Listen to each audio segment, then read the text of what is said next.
मित्र हो नमस्कार।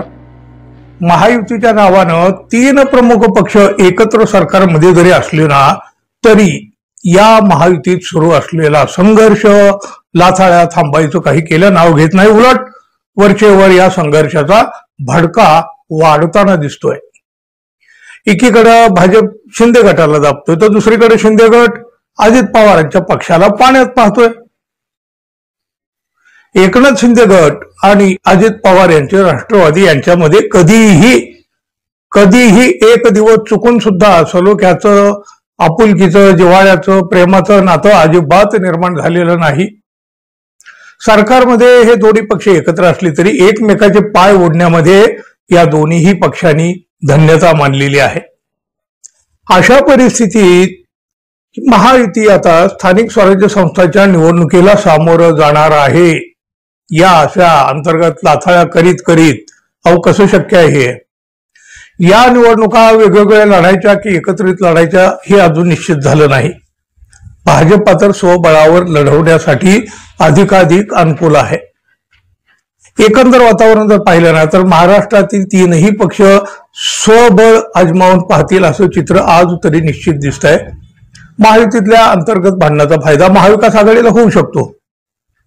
आगामी स्थानिक स्वराज्य संस्थांच्या निवडणुकांसाठी सगळेच राजकीय पक्ष आता कामाला लागले आहेत, पण अजित पवार यांची राष्ट्रवादी आणि एकनाथ शिंदे यांचा गट या दोघातला संघर्ष आता टोकाला पोहोचलेला आहे।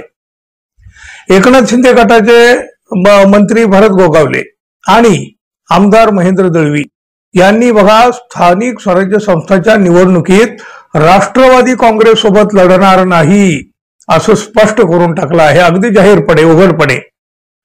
यावेळी त्यांनी राष्ट्रवादी काँग्रेसचे खासदार सुनील तटकरे यांच्यावर सुद्धा गंभीर स्वरूपाचे आरोप केले। हे फार जुने वाद आहेत त्यांच्यात एकमेकात। अलिबागचे आमदार महेंद्र दळवी यांनी तर सुनील तटकरे यांचा चीटर फॅमिली असा उल्लेख केला। एवढ्या टोकाला हा संघर्ष पोहोचलाय, फॅमिलीपर्यंत। आमदार महेंद्र दळवी काय म्हणाले बघा, आपले नेते एकनाथ शिंदे यांच्या आदेशावरून आपण सुनील तटकरे यांना निवडून आणलं, पण निवडून आल्यावर त्यांनी आपला रंग दाखवला। आगामी जिल्हा परिषद, पंचायत समिती आणि नगरपालिका निवडणुका आपण महायुती म्हणून लढणार आहोत, परंतु त्यामध्ये सुनील तटकरे किंवा राष्ट्रवादी नसेल असं अलिबागचे आमदार महेंद्र दळवी यांनी स्पष्ट केलं। दळवी यांनी तटकरे यांचा चीटर फॅमिली असा उल्लेख केला। अंतुले साहेबांपासून ते सर्वसामान्य कार्यकर्त्याला ज्यानं फसवलंय त्याला रायगडच्या राजकारणातून हद्दपार करायचं आवाहन सुद्धा या आमदार दळवी यांनी केलं। म्हणजे बघा महायुतीतच कसं चाललंय, मालकत्व आणि पालकत्व असा उल्लेख करीत पालकमंत्री पदावरून देखील दळवी यांनी तटकरे यांच्यावर खरपूस टीका केली। पालकमंत्री पदाचा तर वाद तिथला जुनाच आहे, त्यावर अनेकदा याच्या आधीही बऱ्याच काही लाथाळ्या झालेल्या आहेत। गोगावले तर म्हणाले, आता कोकणात महायुती नाही, आता फक्त युती असेल। राष्ट्रवादीच्या आदिती तटकरे यांना वगळून मंत्र्यांचं गणित मांडत आगामी स्थानिक स्वराज्य संस्थांच्या निवडणुकीला सज्ज होण्याच्या सूचना त्यांनी केल्या। यावेळी नॅपकिन विषयावरून सुद्धा त्यांनी सुनील तटकरे यांच्यावर निशाणा साधला। वेटर खांद्यावर नॅपकिन घेत असल्याची टीका त्यांनी केली। बघा म्हणजे अलीकडे एकमेकांच्या ज्या नकला करण्यात आल्या होत्या ना त्याचा हा संदर्भ आहे, त्यातूनच हे वेटर वगैरे नॅपकिन वगैरे।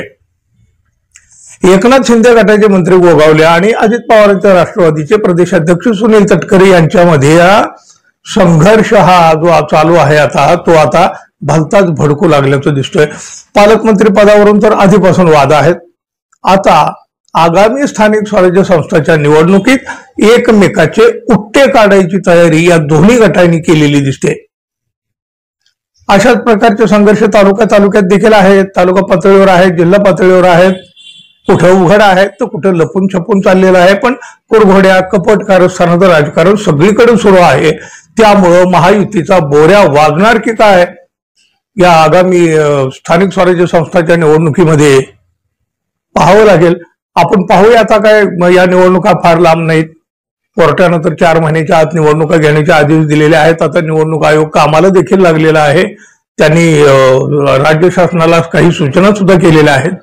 त्यामुळे आता ही निवडणूक लवकर होईल आणि महायुतीतल्या या लाथाळ्यांचा परिणाम कसा या निवडणुकीवर पडतोय हेही आपल्याला पाहायला मिळेल. पाहत राहू मित्रांनो. तोपर्यंत आपण आपल्या चॅनलला अजून सबस्क्राईब केलं नसेल तर कृपया सबस्क्राईब करावं ही अपेक्षा आहे. धन्यवाद. पुन्हा भेटू. तोपर्यंत नमस्कार.